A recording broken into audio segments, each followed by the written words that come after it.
Hi, my name is Jeremy, and my chapter is Chapter 4, Government and the Economy, Part 2. The Army was lucky to get that screwdriver for $500. The chapter starts off with talking about government-intensive countries such as like the Soviet Union and Bolivia and like North Korea. And it's saying how these are ineffective because they don't allocate resources efficiently to the resources needed. And it also states that government is really good at some things, but is tragically poor at others. Like, for example, the DMV is actually really good government monopoly. It's effective, and even though it has like has poor customer satisfaction, but you can't really go anywhere else, so it doesn't much matter. And however, if service becomes bad enough, people will vote and tell the congressman, but that's like that's a pretty long and cumbersome task, so most people don't do it. Now, if the DMV was a part of the private sector, getting one of these would be licenses, would be competition, and companies would be more willing to accept inadequate drivers in order to charge more and make more money. So it's a good thing that the DMV is a government monopoly. Now, in contrast, a bad government monopoly would be the United States Postal Service. It has a monopoly over first-class mail, such as this. It's ineffective. It has bad customer satisfaction. About once a month, the book states that the delivery man will deliver the mail one house to the west, and then like that's why sometimes you get mail and you have your neighbors coming over to you giving you your mail.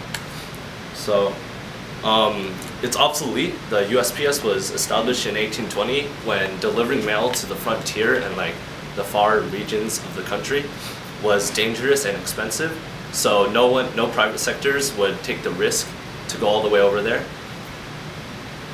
And now we know that UPS, things like UPS and FedEx, exemplify adequate delivery services. I think they'd be perfectly capable on taking on first-class mails. The third thing is that governments can provide essentials or squander the economy by backing ineffective programs. There's this interesting example called the Margarita Space Pack. In baseball games, there was this person, he carried around a backpack-like object and it had a tube, and he poured margaritas, so it was like a margarita on the go. And then the economist thought to himself that one engineer probably devoted his whole career to making that one invention, which is like 20 years, but instead he could have been allocating his resources more efficiently to like finding another alternate energy source or finding nutrients for malnourished African children. So it's just an example of how governments can kind of allocate resources horribly. And another example would be the Soviet Union steel mills. Back in the Soviet Union cranked out a lot of steel, but not enough of everything else. So the average citizen couldn't afford things like cigarettes, soap, tube socks, or contraceptives. And as a result of this, abortions skyrocketed. There was about 2 abortions for every 1 birth. And in the US, a couple of years ago, there was a debate for where the particle accelerator location would be. And there was already one in progress in Illinois, but the government decided to build one in Texas because that was Bush's home state. So there's a lot of corruption and monopolies as well. And the second section would be government regulations. The United States has fairly light regulations compared to the rest of the world, things like Bolivia. And one example is, in order to make a business in Canada, there are only 2 regulations needed, but compared to Bolivia where there's 20. And then things like countries that have a lot of regulations get most of their GDP from those regulations. Another example would be the lawyer bar exam.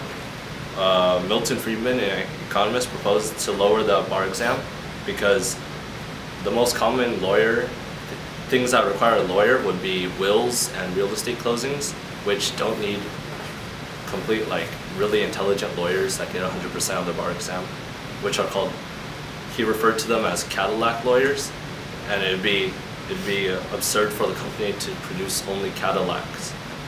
So there's something wrong with buying a Toyota Corolla.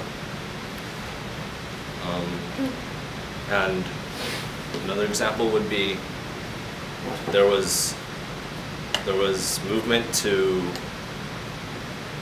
increase the cost of getting a license to open a manicure store, and because there was a lot of foreign companies that came in and charged for a lot less than those spas, and this prevents economic growth. And government tax policies, with the main big issue in the debate over Democrats and Republicans is the tax level. And what this book shows is that with less tax, the consumers have more money in their pockets, which means they can buy more things, more TVs, so they have more purchasing power.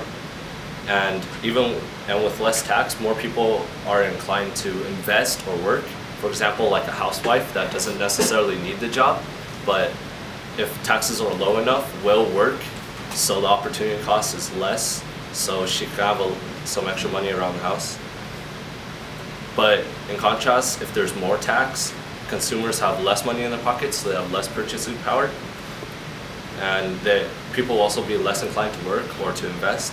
For example, like high-risk investors that expect about $100 million in return may only be limited to about $60 million in return after taxes, and that really demoralizes them and causes them to not invest.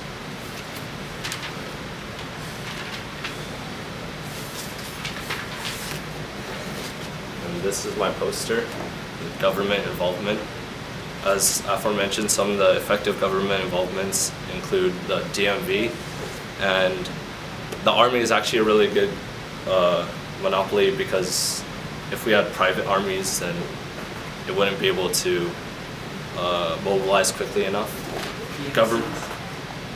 Government roads are also a good monopoly, because no one else, private sectors can't really make roads, but government can hire other contractors or companies to build roads, which also boosts the economy. Things that are ineffective would be the USPS, which I said earlier, it's a bad service, and the UPS and FedEx can do adequate jobs instead. And things like limiting businesses, such as the manicure salons,